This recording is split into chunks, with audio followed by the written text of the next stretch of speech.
sentado, sino que en la ley de Jehová está su delicia, y en su ley medita de día y de noche. Qué interesante, porque lo que este texto nos está diciendo, que es muy sensible el lugar donde buscamos el consejo. Y para Dios no hay tres fuentes de consejo, hay dos. Lo que Dios dice o lo que dicen los hombres.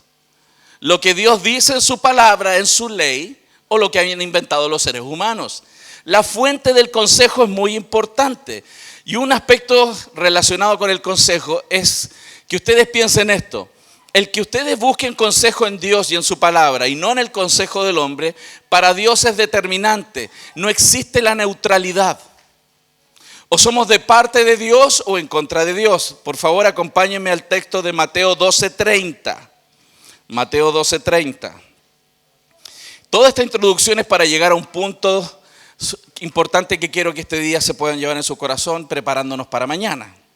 Mateo 12:30 dice: el que no es conmigo, contra mí es, y el que conmigo no recoge, desparrama. ¿Qué está diciendo el Señor? Que no hay neutros.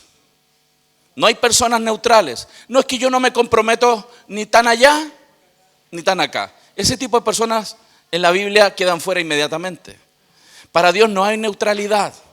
O estamos de parte de Dios o en contra de Dios. En Salmo 1 nos dijo, o buscamos el consejo de Dios o el consejo de los hombres. No hay neutralidad. No hay neutralidad. Efesios capítulo 5, versos 8 y 9 dice: porque en otro tiempo erais tinieblas, mas ahora sois luz en el Señor. Andad como hijos de luz, porque el fruto del Espíritu es en toda bondad, justicia y verdad. Para el Señor todas estas metáforas son importantes. O somos tinieblas o somos luz. Estamos de su lado o contra Él. O buscamos el consejo de Dios o el consejo de los malos. No hay neutralidad. ¿Por qué entonces esto es importante? Porque... ¿me lo enchufo aquí? Ok. Ahí está. Okay. Vamos a probar primero. Vamos a probar. No.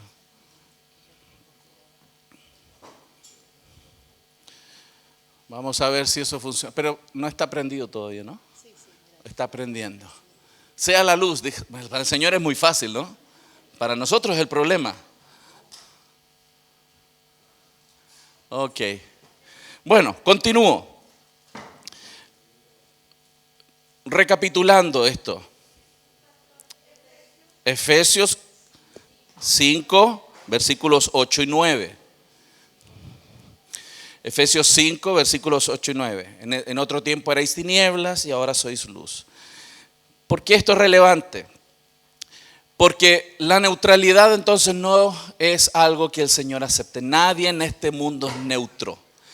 O estamos de parte de Él o en contra de Él. Ok, apliquemos esto entonces a la fuente de consejo. Hoy día los seres humanos buscan consejo en muchas partes. Los seres humanos buscan en religiones orientales. Y hay personas, incluso creyentes, que andan con pulseritas de 7 poderes, andan preocupados del horóscopo, andan buscando fuentes de consejo de mucho tipo. O el youtuber del momento, o el psicólogo del momento, la terapeuta del momento.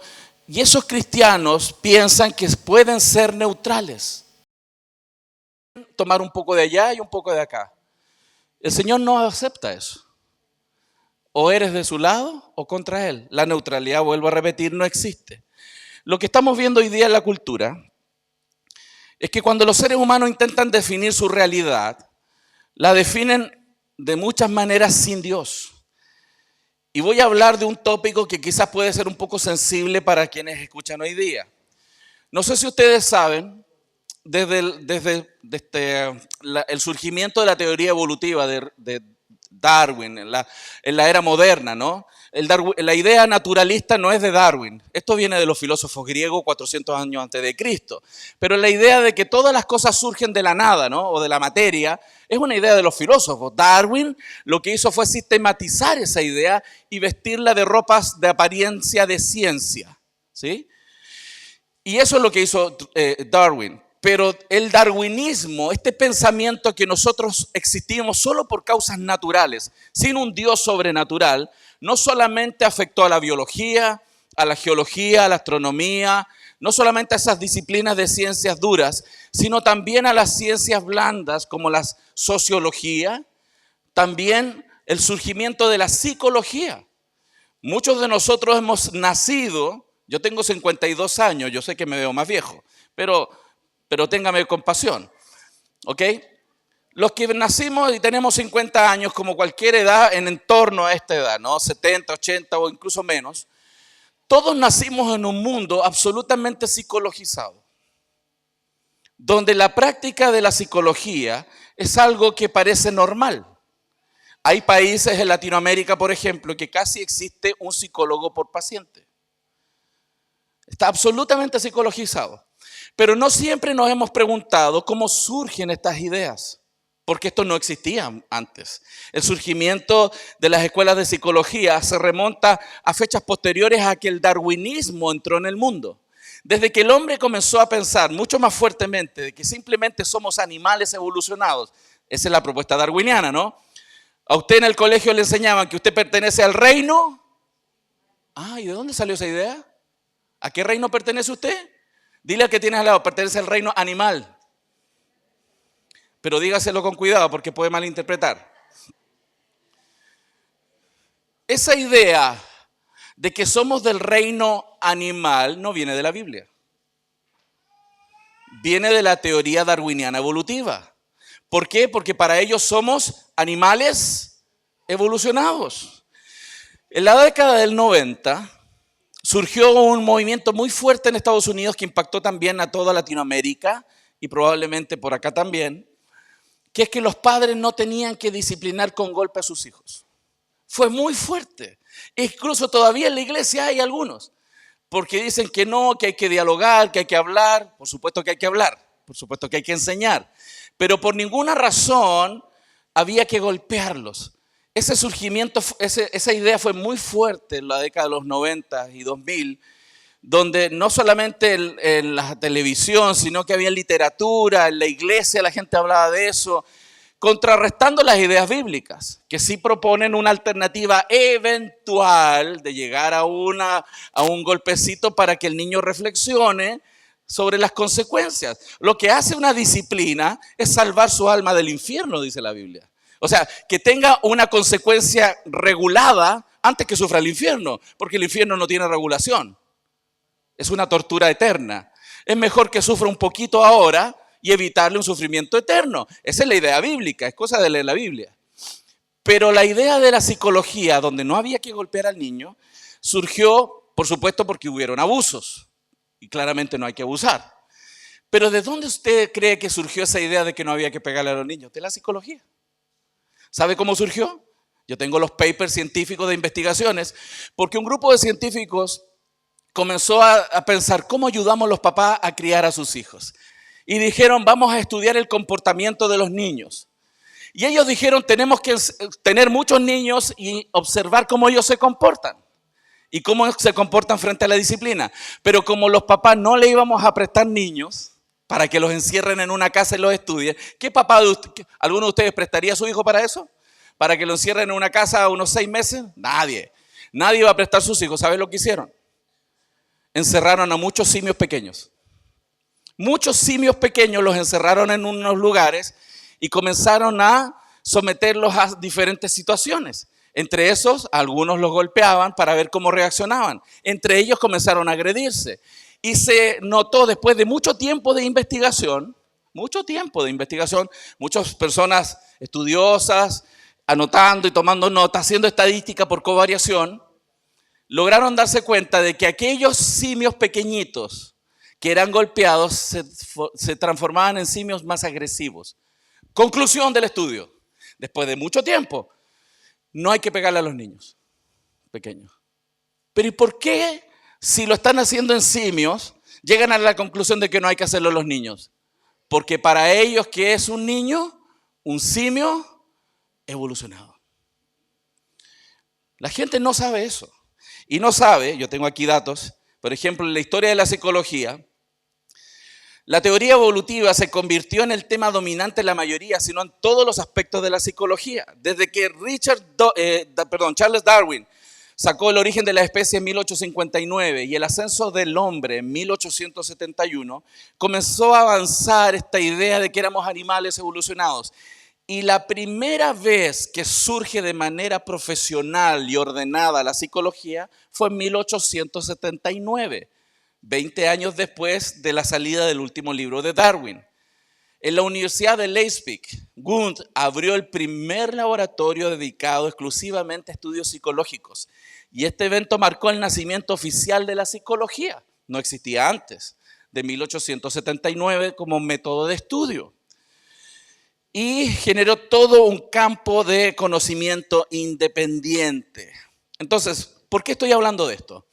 Porque cuando nosotros queremos ayudar a alguien que tiene ansiedad, que tiene temor, alguien que está con crisis de pánico, usted ubica la crisis de pánico, donde el sistema automático del cuerpo ya reacciona y no puede controlarlo y genera palpitaciones, aumento de la presión. Es un sistema que Dios diseñó de alerta para el ser humano.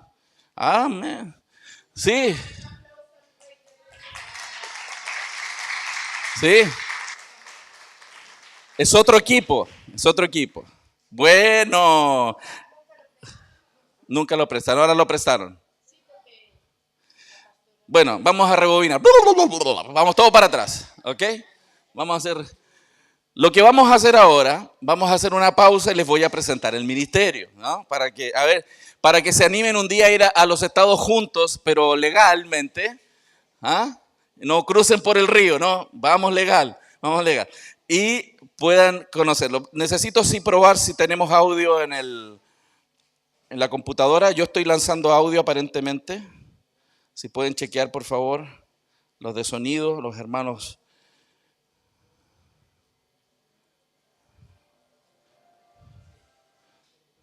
Yo estoy lanzando sonido por este cable azul. Hay que quitar. ¿Lo desconectó? Oren por el hermano, por favor. Hay que mantenerlo conectado. ¿Sí? Voy a lanzar el audio de nuevo para que probemos. A ver. Yo estoy lanzando. ¿No?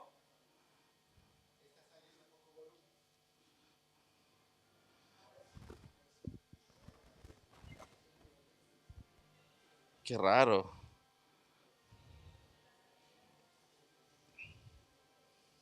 Ya está bien.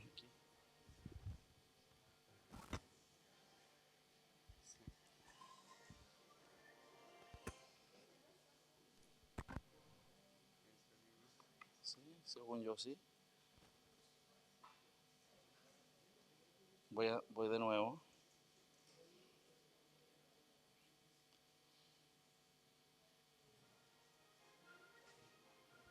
Según yo estoy lanzando audio.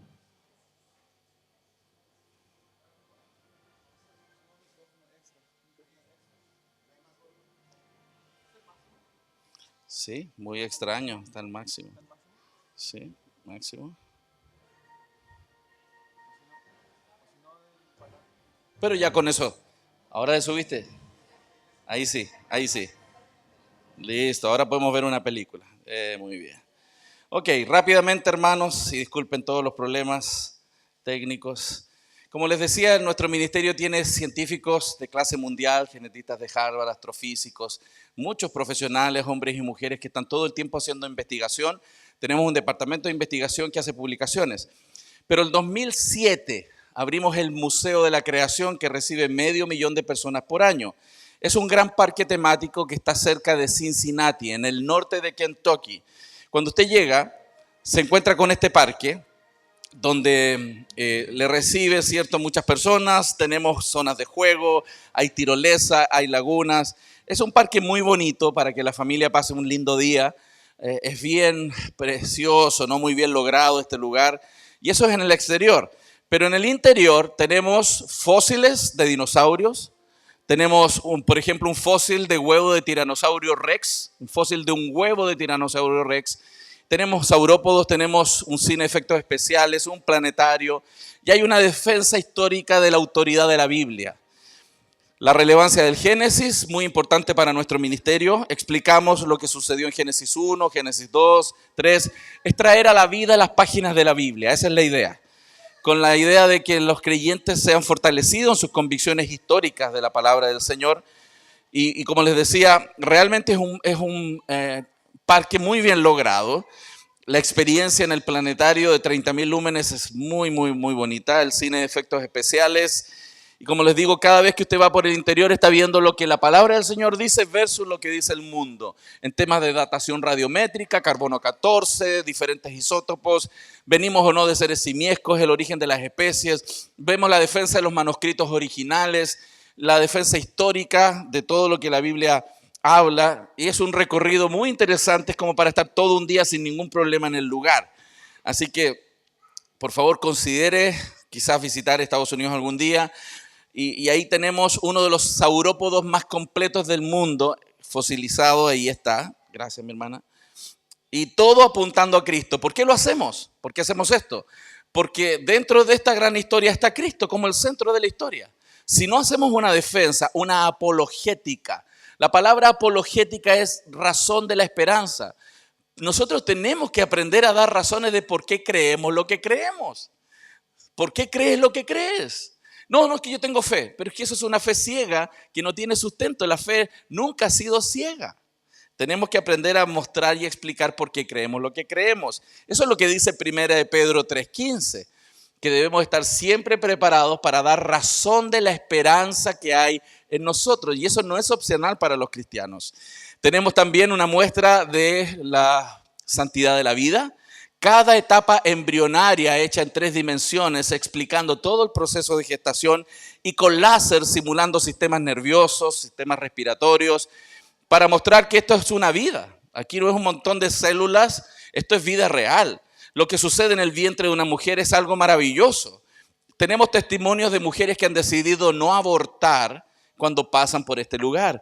Porque lo que hace este mundo es ocultar de los ojos lo formidable y maravilloso que Dios está haciendo en el vientre de una mujer. De fondo está el pum, pum, pum, pum, pum, pum, simulando todos los efectos para que nos conectemos con la realidad. Nos quieren tapar los ojos de lo que ahí sucede y que es un montón de tejidos y células. No, eso es formidable lo que está sucediendo. Tenemos un insectario, tenemos muchos ejemplares de dinosaurios, restaurante, una tienda de recursos, un lugar muy espectacular. Como les decía, ese era el museo, pero el arca, esa es tremenda. Esa se abrió el 2017 a público. Cuando usted llega al parqueo, ahí miles de personas visitan diariamente este parque. Lo van a subir a un bus y que lo acerca al arca. Allá está el arca. Llega al centro de conferencias que tenemos ahí y caminando usted se puede acercar a donde está el arca. Tenemos zoológico, zonas de juegos y el arca con las dimensiones que la Biblia dice que tiene. Ni más ni menos. Cuando la gente se acerca y comienza a llegar a la zona del arca, sucede un síndrome de los labios separados. Todo el mundo abre la boca, es una cosa muy simpática porque todos se sorprenden lo que nosotros nos enseñaron en la iglesia desde chiquitos, que a veces nos enseñan mal porque nos dibujan todo en caricaturas, ¿no? Nos explican que así el arca es ese monito chiquitito. Cuando uno llega a la universidad y quiere defender su fe, ¿qué tiene en la mente? El monito. Lo enseña, a pesar de que sabemos que son historias verdaderas, se las presentamos a los niños como un cuento de hadas. Entonces, ¿con qué van a defender su fe? Cuando vienen las preguntas de la geología, las preguntas de la astronomía, cuando se hacen preguntas razonables que incluso los escépticos tienen, no siempre saben responder. Y tiene una puerta el arca, como dice la Biblia. He visto materiales de escuela dominical que los barquitos de dibujo ni siquiera tienen la puerta. Y la puerta apunta a Cristo. Los que entraron por la puerta por medio de su fe, por creer, fueron salvos en el Antiguo Testamento. Todo apunta a Cristo. Explicamos en las 3 plantas cómo pudo haber vivido la gente, las 8 personas, cómo enjaularon los animales, 2 de cada min. Voy a explicar, si Dios lo permite, en algún momento eso, algún día, cuando volvamos. Es un barco espectacular que recrea lo que la Biblia describe. Se explican los procesos catastróficos globales, el diluvio global, los cambios geológicos que sucedieron en ese tiempo. Así que hay mucho que aprender. Es un lindo parque, las jaulas, los alimentos, la ventilación. Hay un cine de realidad virtual que te lleva a la época del diluvio. Es impresionante. Un carrusel para los pequeños, también tenemos. Un centro de conferencia de 2.300 asientos con una pantalla LED de 23 metros de ancho, donde todo el año tenemos congresos de mujeres, de hombres, homeschool, padres. Hay mucho entrenamiento bíblico de una cosmovisión cristiana. Una cosmovisión cristiana. El cristianismo no es solamente para ser vivido en el culto del domingo en la mañana y en la tarde. El cristianismo es una manera de entender toda la realidad. De dónde venimos, quiénes somos, cómo tenemos que vivir y a dónde vamos. Y ese es el problema, que a veces el cristianismo se reduce a lo que Dios me va a hacer por mí, por mis necesidades. Y de eso se trata el cristianismo. Y ese tipo de predicaciones a veces dan un sesgo del cristianismo. No es un cristianismo completo, bíblico. Por lo tanto, estamos haciendo un esfuerzo por motivar a la iglesia a mirar desde una perspectiva amplia lo que el cristianismo es.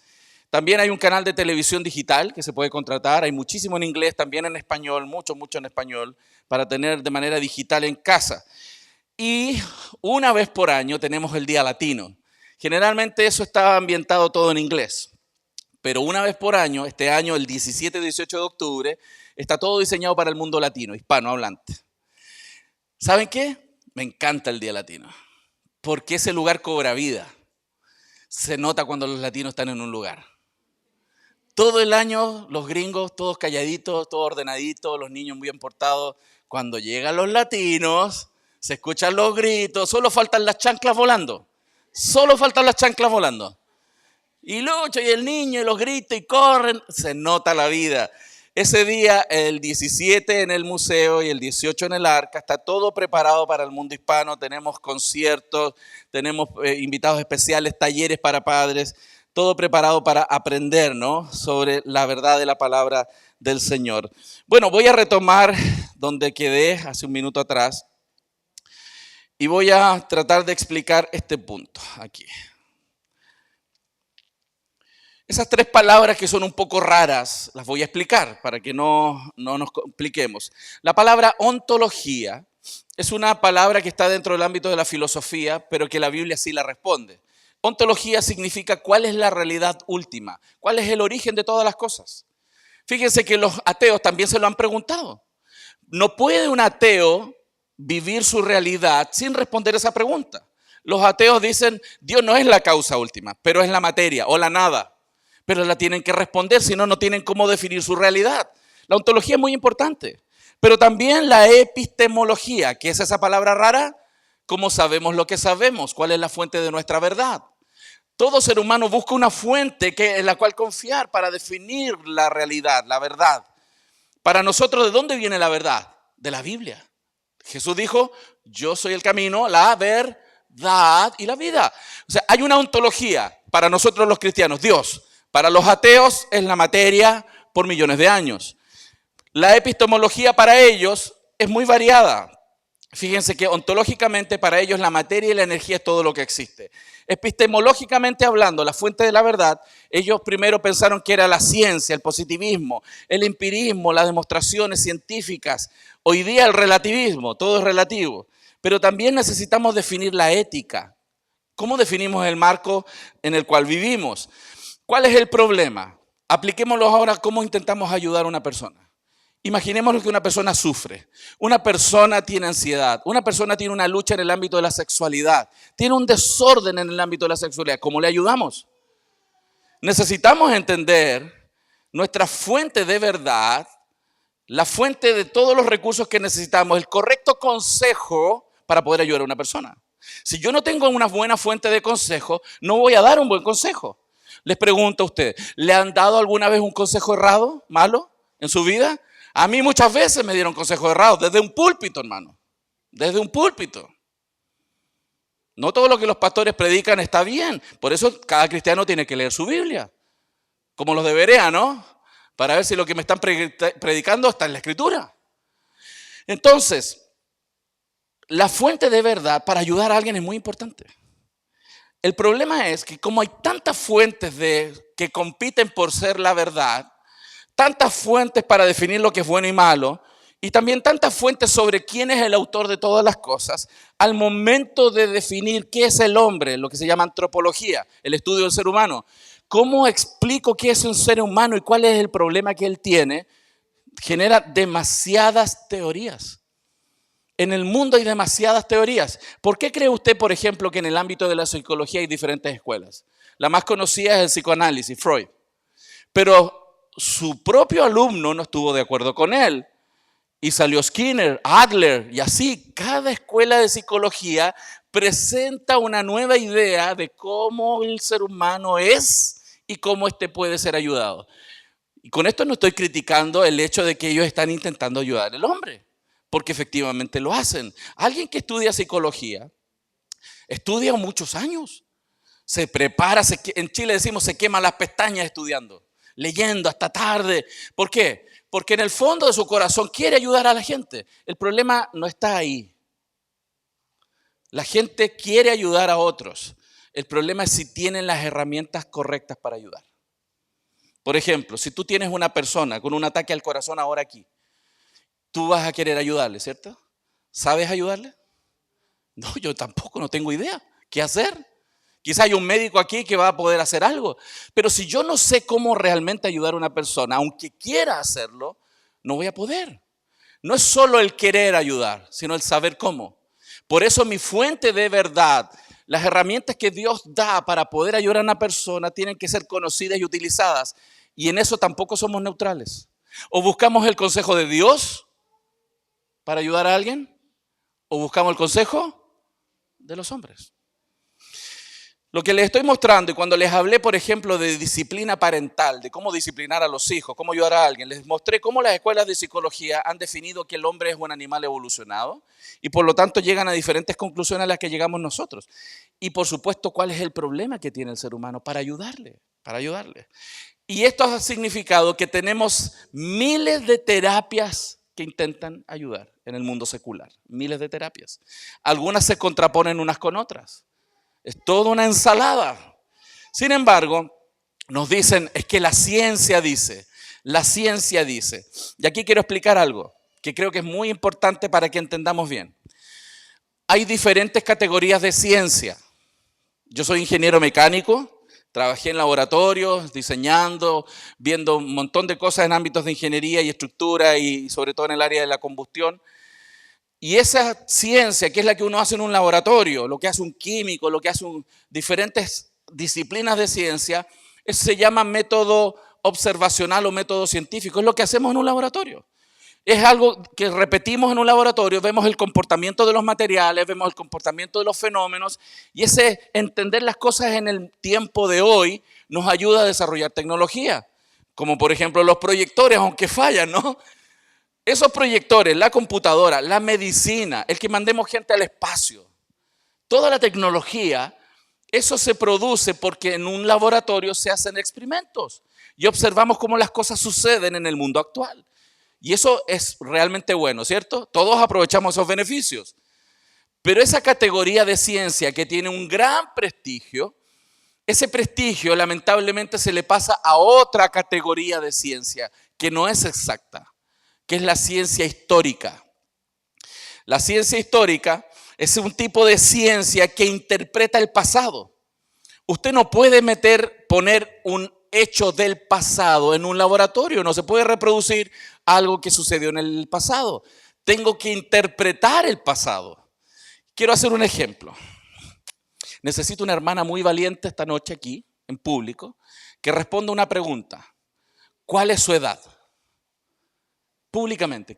¿Quién se atreve, una hermana que nos quiera confesar aquí cuántos años tiene? Allá. La hermana dijo. Okay.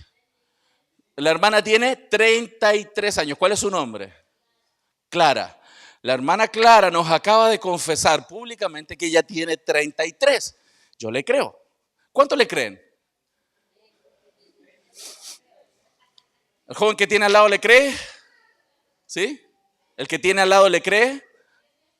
¿Le cree al esposo? Más le vale que le crea. ¿Sí? Si no, imagínense lo que va a pasar esta noche. ¿Sí? Ok, yo le creo que Clara tiene 33 años. Miren, algo que apenas sucedió hace 33 años. Vamos a demostrar. Ok, ¿ella tiene alguna forma científica de demostrarnos que ella tiene 33 años? No existe. ¿Cómo puede ella demostrarnos que nació justo hace 33 años? No tiene cómo. La única opción es que saque un documento impreso, ¿cierto? Que tiene la fecha en la cual la inscribieron, pero ¿hay personas que la inscribieron un día diferente? Ok. Pregunto, ¿esos documentos se pueden falsificar? Oh, hay personas que creen que sus padres son sus padres, que es peor aún. O sea, que ella saque un documento impreso no demuestra que ella haya nacido hace 33 años. Pero Clara, yo tengo una idea. Yo estoy seguro, Clara, que el día que tú naciste, tu mamá estuvo ahí.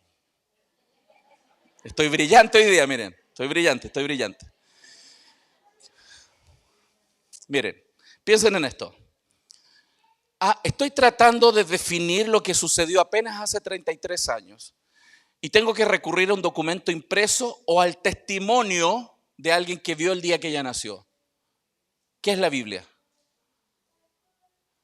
Un documento impreso que tiene el testimonio de personas que vieron las cosas que están en el pasado y las dejaron por escrito.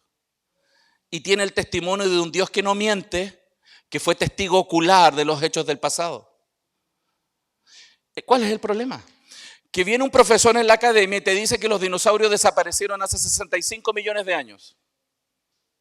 No podemos demostrar 33 años atrás y me viene un señor que me dice que los dinosaurios desaparecieron hace 65 millones de años. ¿No sería una buena pregunta, señor, ¿y usted estuvo ahí? Porque esa es otra categoría de ciencia, que es inferencial. Yo lo que tengo son los hechos que observo en el presente, pero yo no estuve en el pasado.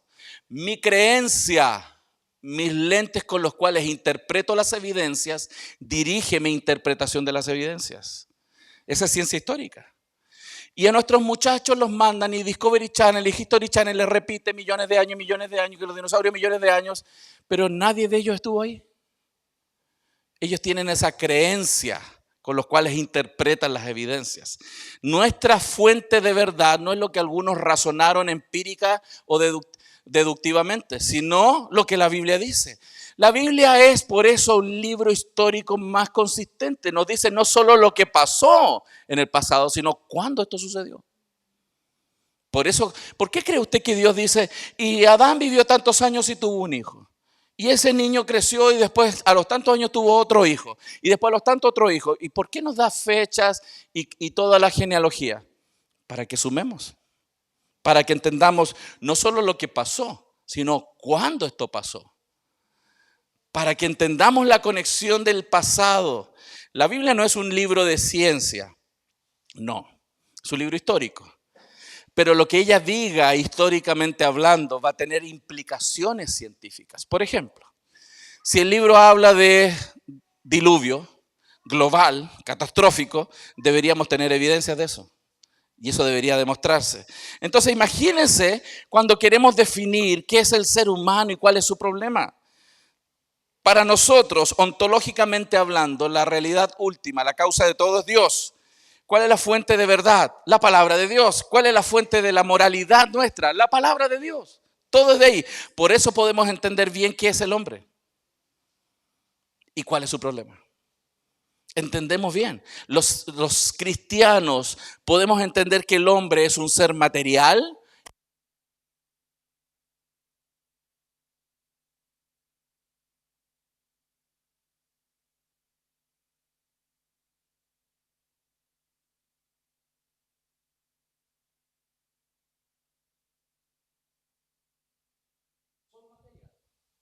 Por eso hoy día todas las escuelas, por ejemplo, que intentan ayudar al ser humano, lo definen como un ser orgánico material. Incluso hay conceptos como que el amor es química. ¿Han escuchado eso? Por ahí algunas parejas dicen, tenemos química entre los dos. ¿Saben de dónde salió esa frase? Del naturalismo. Porque creen que el amor es química. Porque yo soy simplemente un ser material. Mis pensamientos son el resultado de químicos. No soy un ser inmaterial que tiene alma. Entonces imagínense una persona viendo a un paciente al frente que le empieza a contar sus problemas. ¿Qué está haciendo esa persona? Lo mismo que haría un pastor o un hermano. Escuchándolo, ¿no? haciéndole preguntas, obteniendo información de un paciente y le hace preguntas, le hace test, depende de la escuela de psicología, le va a hacer un test, le va a hacer programas de consultas, cuestionarios. ¿Con qué objetivo? De obtener información, pero esa información tiene que interpretarla. Y a la hora de interpretar la evidencia, los lentes con los cuales interpreta la evidencia dirige su interpretación. Para él no es un alma, no tiene un corazón pecaminoso, como dice Romanos. Entonces, todos esos problemas vienen de no entender qué es el hombre. Y la Biblia sí nos propone una correcta visión de qué es el ser humano. Y por eso podemos dar un buen consejo. Los cristianos pueden dar un buen consejo. Me ha tocado aconsejar a personas con crisis de pánico, que tienen atracción al mismo sexo, y pastorear personas que luchan con ese tipo de cosas. Y la palabra del Señor puede cambiar. El Señor puede cambiar a una persona, no solamente en su comportamiento, también en su corazón, en los afectos de su corazón, las inclinaciones. Lamentablemente la antropología secular ha producido demasiadas teorías de qué es el hombre y cuál es su problema. Por eso no logran resolver el problema. Hoy día incluso, hermanos, competimos con la teoría química, que todo problema de comportamiento humano es un problema en la química de su cerebro. ¿Sabía usted que eso es una teoría? Con todo lo que quieren ayudar, ¿qué hace un psiquiatra? Él no sabe realmente qué pasa en el cerebro, no lo sabe. No hay experimento para saber qué pasa ahí dentro. Lo que pueden saber es cómo algunos químicos se están comportando, pero ¿cuánto es el químico razonable que tiene que haber? Nadie sabe los niveles correctos. Es todo prueba y error. Prueba y error. Fíjese ese cuadro. Si yo tengo una correcta comprensión de la humanidad y de su necesidad o de su problema, voy a acertar en un diagnóstico. Y si acierto en el diagnóstico, acierto en el tratamiento. La Biblia dice en Romanos 5, por tanto, como el pecado entró en el mundo por un hombre y por el pecado la muerte, así la muerte pasó a todos los hombres por cuanto todos pecaron. La Biblia dice que el hombre es un pecador, somos pecadores. ¿Cuántos pecadores hay aquí? ¿Y los demás? Ok. La Biblia habla que hay consecuencias judiciales frente a Dios y relacionales. Vimos que los problemas entre hombre y mujer se produjeron en Génesis, ¿no? Hermano, imagínense, ¿cuántos están casados aquí? ¿Sí? ¿Tienen? Ok. Imagínense un mundo donde el hombre y la mujer no pelean. Ese es el paraíso, pues, es literal. Donde la mujer y el hombre se levantan todos los días con un solo propósito: glorificar a su Dios. No están mis proyectos y tus proyectos, no están tus intereses y mis intereses. Todos los proyectos y todos los intereses son los de Dios. Eso es el paraíso, donde no hay pecado en el corazón, pero hoy no es así y usted lo sabe muy bien. Lo ve en su casa, ¿no? Lo ve en las calles, lo ve en el trabajo, lo ve en la escuela. Hay consecuencias judiciales y relacionales. Es más, Romanos 1:21 dice, pues habiendo conocido a Dios, no le glorificaron como a Dios ni le dieron gracias, sino que se envanecieron en sus razonamientos y su necio corazón fue entenebrecido. Lo que se llama efectos no éticos del pecado. El ser humano tiene efectos en su razonamiento. A pesar de que somos personas inteligentes, nos equivocamos mucho. Le pregunto, ¿ha tomado malas decisiones en su vida?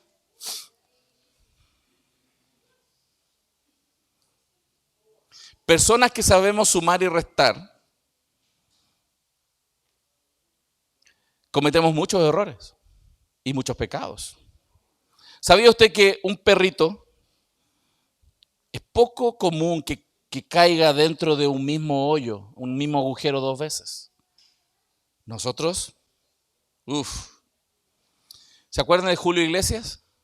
Tropecé de nuevo y con la misma. ¿Se saben esos versículos? Son tremendos estos hermanos.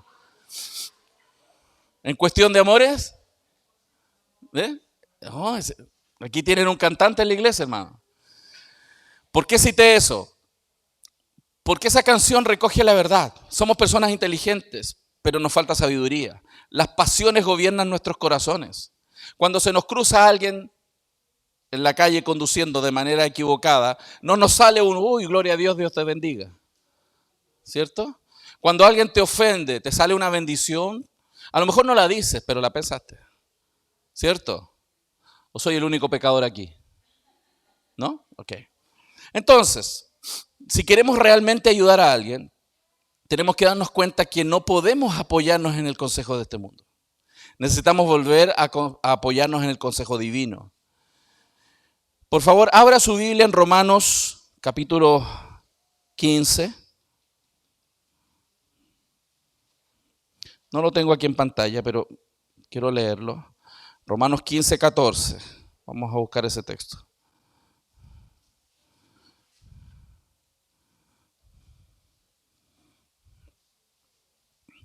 El apóstol Pablo, hablándole a la iglesia, dice así: pero estoy seguro de vosotros, hermanos míos, de que vosotros mismos estáis llenos de bondad, llenos de todo conocimiento, de tal manera que podéis amonestaros los unos a los otros. Pablo presupone dos cosas maravillosas que la iglesia debiese tener: que están llenos de bondad y llenos de todo conocimiento para poder exhortar, amonestar unos a otros. Cuando la Biblia dice que están llenos de bondad, son personas que están llenas de amor por su hermano, por su prójimo. Aman a las otras personas. Pero por otro lado también tienen el conocimiento necesario para ayudarlos. Y la iglesia es llamada a eso, para ayudar a sus hijos. Si usted quiere aconsejar a sus hijos, si usted quiere aconsejar a su padre, a su madre, a su primo, a su hermano de la iglesia, si usted quiere aconsejar, necesita estar lleno de amor por esa persona, pero también lleno de conocimiento. Usted sabe el problema que se suscita cuando alguno de los dos extremos es el que gana. Las personas que están llenas de amor, pero sin conocimiento, no pueden ayudar. No van a lograr ayudar. Con que usted ame no es suficiente. Necesita saber. Pero hay otras personas que están llenas de conocimiento, pero no tienen amor. ¿En qué se transforman? En sanguinarios.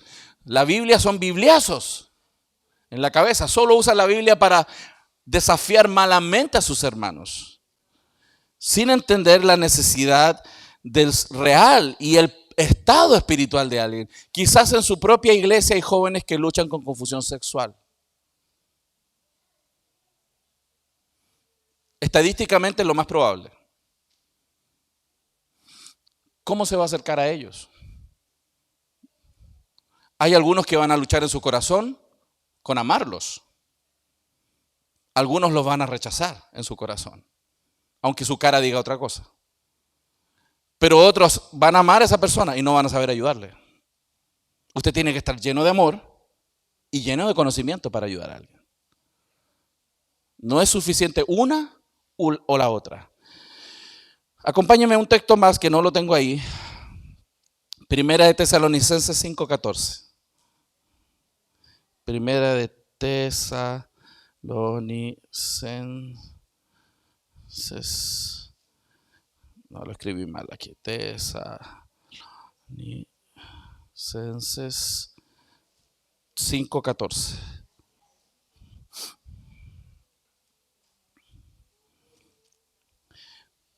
¿Lo tiene ya? ¿Sí? También os rogamos, dice la palabra del Señor, Primera de Tesalonicenses 5:14. Eso está, le voy a ayudar, entre Génesis y Apocalipsis. Ahí lo va a encontrar. Primera de Tesalonicenses 5:14. También os rogamos, hermanos, dice, que amonestéis a los ociosos, que alentéis a los de poco ánimo, que sostengáis a los débiles, que seáis pacientes para con todos. Vuelvo a leer. Os rogamos, hermanos, también os rogamos, hermanos, que amonestéis a los ociosos, que alentéis a los de poco ánimo, que sostengáis a los débiles, que seáis pacientes para con todos. Fíjense que ese texto nos pone en un desafío tremendo. A todos nosotros. Tú, para acercarte a alguien, tienes que saber el estado en que esa persona realmente está. Porque tú no puedes exhortar a uno que está desanimado. A ese hay que alentarlo, dice la Biblia. Y hay gente que lo único que sabe hacer es exhortar. Le habla a alguien y parece que todo el momento lo está golpeando con la voz, sin animar. Hay gente que tú no puedes exhortarle, necesitas animarlo. Y hay gente que ni siquiera se logra parar del suelo, ya ese hay que sostenerlo. Llegará el minuto donde eventualmente hay que exhortar. Me gusta mucho un consejero que habla sobre esto y dice que aquellos que son martillos, que se creen martillos, piensan que todo el mundo es un clavo. ¡Pa! De eso se trata el cristianismo. ¡Pa, pa, pa, pa! Es que la Biblia dice ¡pa! Y tienes que obedecer ¡pa! No sabe el estado en que está la persona. Es como aquel que quiere atacar toda enfermedad con aspirinas, con paracetamol, sin saber realmente lo que le pasa por dentro. Y puede tener un cáncer terminal y no le sirve de nada un paracetamol. Pero hay otros que se creen frazadas, cobertor, no sé cómo le llaman aquí, un chal. Y creen que todo el mundo tiene que ir frío y hay que abrazarlo, hay que agarrarlo, simplemente. Hay algunos que sí hay que exhortar. El que no trabaja, que no coma. Y a algunos hay que desafiarlos. Pero no a todos hay que desafiarlos. No a todos hay que alentarlos. Hay algunos que hay que sostenerlos. Y los que se creen silla de ruedas piensan que todo el mundo necesita un ascensor.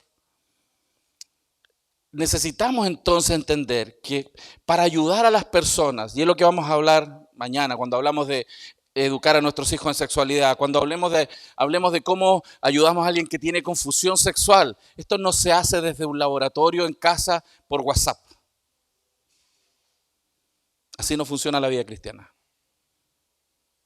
Y por eso es importante. Necesitamos hablar de este fundamento. Si no ponemos bien el fundamento, la práctica no va a ser correcta hacia adelante. Entonces, como les decía, el mundo provee muchas corrientes de pensamiento. La más conocida es la teoría freudiana, ¿no? El psicoanálisis. Freud, voy a usar esto de ejemplo, todas las corrientes tienen sus ideas. Freud es aquel que pensaba que el ser humano tenía un id, ¿es cierto? Es la mente inconsciente, el que le llamaban la gente tiene un inconsciente. ¿Sabían ustedes que una señora fue a un psicólogo y le dijo, que el psicólogo le dijo, la próxima semana vamos a trabajar con el inconsciente? Y la señora le dijo, no creo que mi marido venga la próxima semana, le dijo. No, usted no me entendió. Estamos hablando de otro inconsciente, hermano. El id. El id, según Freud, es de donde surgen los deseos. Es un ser inconsciente. El ser humano no es capaz de entender qué pasa ahí. Es de donde surgen nuestros impulsos. Pero él también hablaba de que el ser humano tenía un ego, que era la mente consciente o racional, que funcionaba como un moderador, pero que ese consciente era moldeado por la sociedad, las reglas sociales. Y existe también el superyo o superego, que era esa parte del ego, que era esa fuente exterior que regía y que intenta suprimir los deseos internos. Como por ejemplo la cultura, la sociedad o mi familia, que es muy conservadora y no me deja ser lo que yo quiero ser. Tú tienes pasiones por dentro y esas son las que él decía sexualmente hablando, tienes que dejarlas ser. Ese es el id para él. Y el superego es la iglesia, el pastor que me lo prohíbe, la Biblia que me lo prohíbe, mis padres que me lo prohíben ser. Y Freud decía que todo ser humano estaba constituido por una pasión sexualizada. Es más, Freud planteaba en sus libros, y es bueno leerlo porque algunos creen en el psicoanálisis y no saben lo que él necesariamente pensaba. Él decía que un niño quería tener relaciones sexuales con su madre, un bebé, y que veía al padre como el opositor y por eso el niño se enrabiaba con su padre. Ese tipo de pensamiento era lo que Freud decía que era el ser humano. Entonces, el superyo es lo que intenta conformar a normas sociales. La lucha entre el verdadero yo y el superego es lo que producía frustración en el ser humano. Vergüenza, culpabilidad o lo que Freud decía neurosis. El término neurosis. Ahora, qué interesante. Esta idea de Freud, hay una versión 2.0. La ideología de género. La ideología de género, ¿qué es?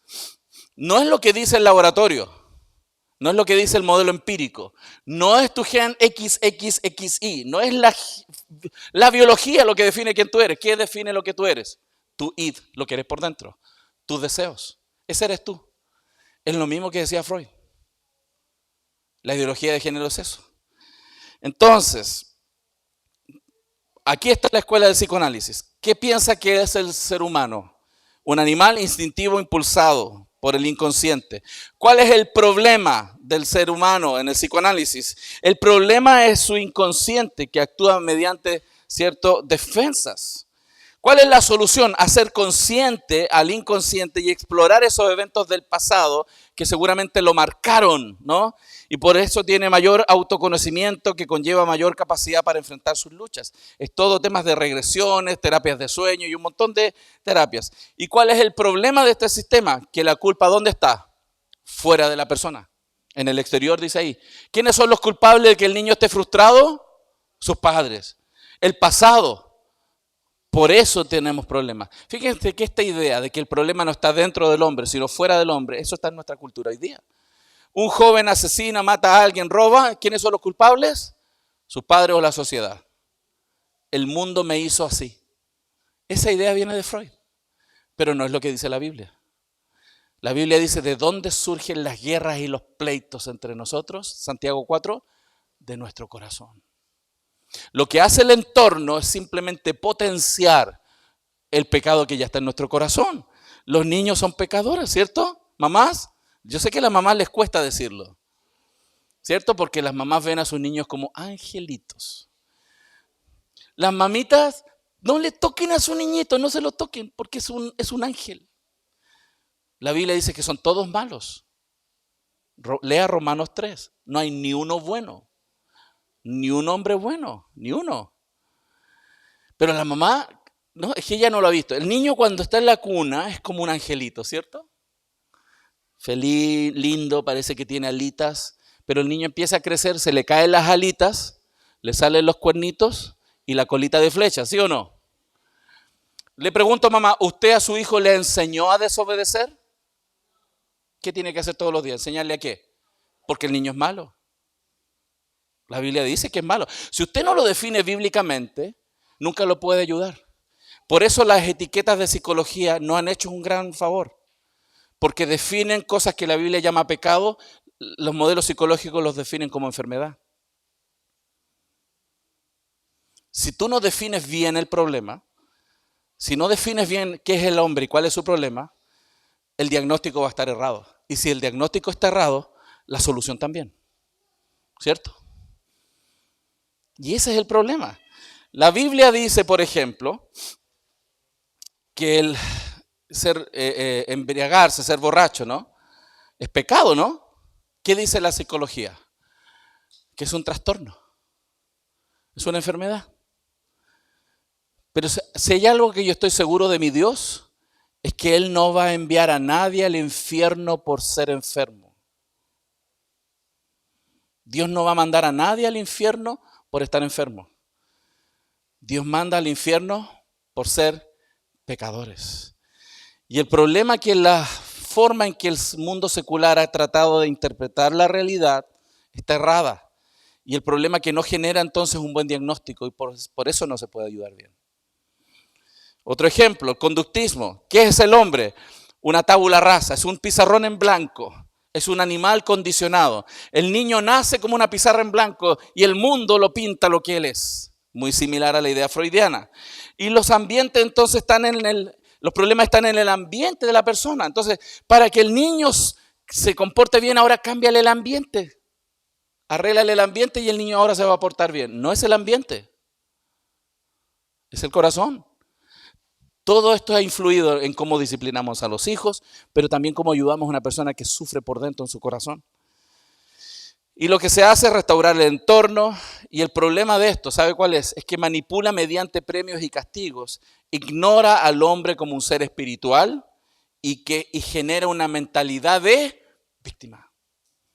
Yo soy víctima porque mis papás me trataron así desde niño. Soy víctima porque el Estado no me ha dado oportunidades. Soy víctima porque no sé qué. Soy víctima. No, frente al Señor nadie es víctima en este mundo.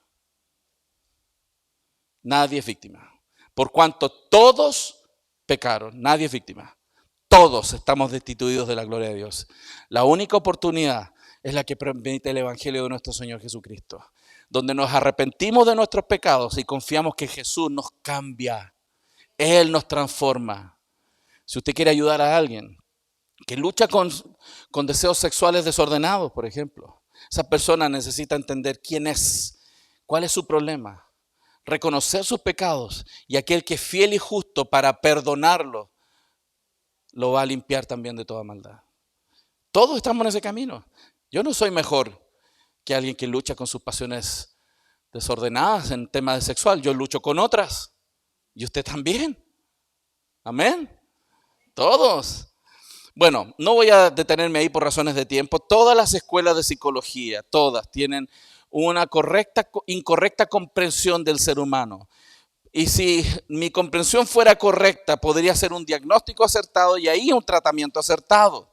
Por lo tanto, lo que estoy animándole hoy día, como dice aquí, es que de verdad lo que vamos a hacer hoy y mañana y el domingo, si Dios lo permite, es llenarnos del conocimiento necesario para intentar ayudar a aquellos que luchan, aquellos que sufren, aquellos que tienen problemas en estos tópicos, que usted pueda preparar a sus hijos para una presente y futura sexualidad bíblica.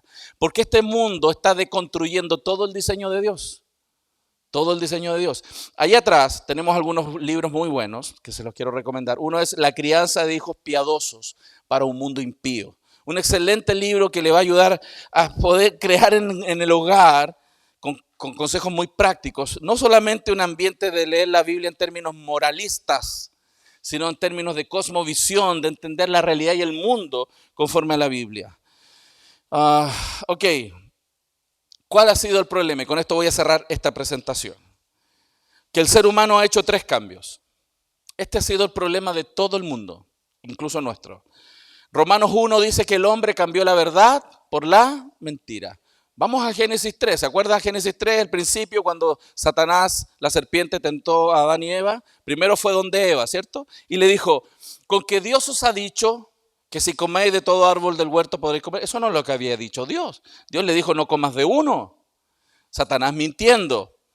Pero ¿qué hizo el ser humano? Cambió la verdad por la mentira. Prefirió creer lo que Satanás decía a creer lo que Dios decía. Pero hay un segundo cambio. Dice Romanos 1, cambió al creador por la criatura. El ser humano empezó a preferir las cosas creadas al creador. Hay personas que aman más a su auto que a Dios. Hay personas que aman más a su perro que al vecino. Y el perro no está creado a imagen y semejanza de Dios. El vecino sí, aunque no sea cristiano. Empezamos a distorsionar la realidad porque cambiamos la verdad por la mentira, cambiamos al creador por la criatura y hay una tercera consecuencia, un tercer cambio, el uso natural de los cuerpos. En Romanos 1 está que las consecuencias de cambiar la verdad por la mentira y cambiar al creador por la criatura también incluye cambiar el uso natural en el ámbito de la sexualidad. Que el hombre tenga relación sexual con una mujer. Por eso dice Romanos 1 que se encendieron en lascivias, hombres con hombres y mujeres con mujeres, y esa es consecuencia de estos cambios. ¿Por qué pasó esto? Porque el hombre prefirió seguir su ruta. Prefirió no tener el consejo de Dios, sino seguir otros consejos. Hermano, ahí está el problema. Si usted quiere educar a sus hijos, si usted quiere arreglar su matrimonio, siga el consejo de Dios, no el que propone este mundo. ¿Cuáles fueron las consecuencias de estos 3 cambios? Dios nos entregó una mente reprobada. O sea, personas inteligentes nos equivocamos. No somos capaces de mantener una coherencia en todo lo que hacemos. Y también nos entrega los deseos de nuestro corazón. Y eso sí que es peligroso. Los deseos de nuestro corazón. Hermano, si uno es honesto, los que estamos casados aquí, no lo diga, solo entienda lo que yo voy a decir, porque a lo mejor si usted mueve una pestaña va a ser usado en su contra.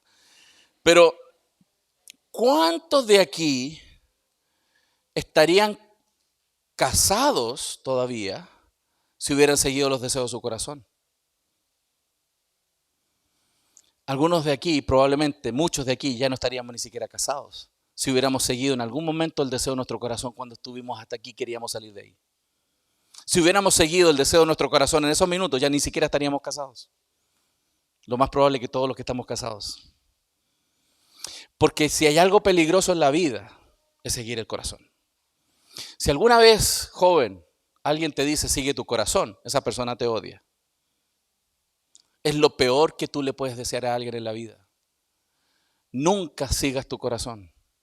Sigue la palabra del Señor. El corazón es engañoso más que cualquier cosa, más que el diablo mismo, dice la Biblia. Jeremías, nunca sigas tu corazón. Nunca. Es engañosísimo. Puedes creer que Dios te está hablando y estás autoengañándote. Yo he visto personas que me han dicho que Dios les habló de irse con una persona casada. Y me dijo que Dios le habló. El diablo te habló, pero nunca el Dios de la Biblia. Porque el corazón es engañosísimo. Y Dios nos entregó a los deseos de nuestros corazones. Y tercero, a pasiones vergonzosas. Y es por eso que el ser humano se está deteriorando tanto. Es muy triste ver nuestra humanidad actual, ¿no? Se está pareciendo a los días de Noé. Cristo va a venir pronto, porque Él dijo que vendrían los días como los días de Noé. ¿Cuál es la esperanza entonces que tenemos frente a esto? ¿Qué esperanza tenemos frente a una mente reprobada, personas que nos equivocamos en nuestro pensamiento, personas que somos muchas veces gobernadas por nuestras pasiones y deseos del corazón? ¿Cómo podemos salir de estas circunstancias? Pablo, que escribió Romanos, y esto está todo lo que acabo de decir en Romanos 1, en Romanos 12, él explica cómo salir de estos problemas, efectos no éticos, doxológicos y éticos. Romanos 12 dice: así que, hermanos, os ruego por las misericordias de Dios que presentéis vuestros cuerpos como un sacrificio vivo, santo, agradable a Dios, que es vuestro culto racional. No os conforméis a este siglo, sino transformaos por medio de la renovación de vuestro entendimiento, para que comprobéis cuál sea la buena voluntad de Dios, agradable y perfecta. ¿Qué es lo que está diciendo este texto? La única oportunidad que tenemos nosotros, pero también la única oportunidad que tienen las personas a nuestro lado que queremos ayudar, es que hagamos todo lo contrario a lo que pasó y lo que dijo Romanos 1. Si antes cambiamos la verdad de Dios por la mentira, ahora cambiamos las mentiras por verdades, lo que se llama renovar el entendimiento. Tenemos que eliminar las mentiras que nos han enseñado. El mundo nos ha adoctrinado. Y el cristianismo es la correcta doctrina. Correcta doctrina. Nosotros en la iglesia somos adoctrinados, pero en la correcta doctrina. No tenemos que tener miedo con el adoctrinamiento. Una vez una persona me dijo: no, yo no voy a la iglesia ahí evangélica esa porque ahí te van a lavar el cerebro. Sí, de eso se trata. Literal. Te tenemos que lavar el cerebro con la correcta doctrina y que saquen las mentiras que creíste toda tu vida.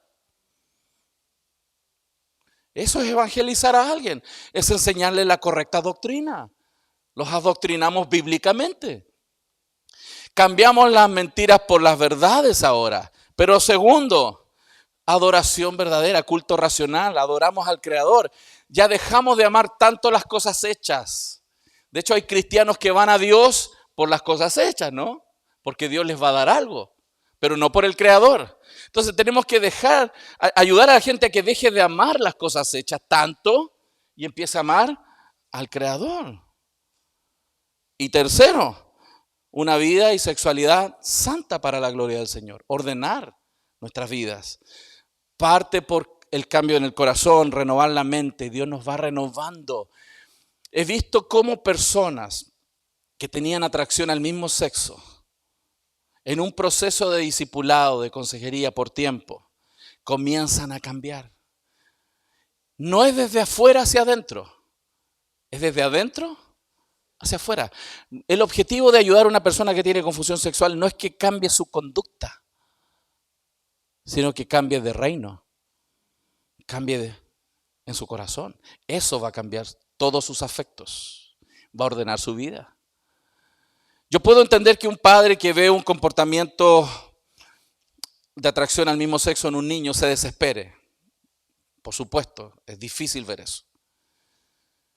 Pero el objetivo no es, ahora entonces le voy a presentar niñitas bonitas para que le empiecen a gustar las niñitas. Eso va a fomentar la fornicación. Hermanos, en el infierno hay más heterosexuales que homosexuales. El infierno está más lleno de heterosexuales que de homosexuales. La meta no es que cambien su comportamiento, es que cambien de reino, que nazcan de nuevo y que Cristo obre en sus corazones y les encaminemos a una nueva vida. Poco a poco eso va a pasar. Con esto quiero terminar. He compartido en conferencias en Estados Unidos y en México con una hermana que se llama Laura Perry Smolt. Laura Perry es una joven mujer que vivía en una familia cristiana en Estados Unidos. Pero en su juventud, porque no hubo un correcto encaminamiento también de sus padres, hubieron falencias, porque los padres se concentraron en el trabajo, como muchos, sin entender y proteger a sus niños de las ideologías actuales, sin prepararlos para dialogar con esas ideologías. Y esta joven mujer se fue por el mundo de transgenerismo y empezó a desear ser un hombre. Esa mujer se fue por ahí y empezó a desordenar su vida.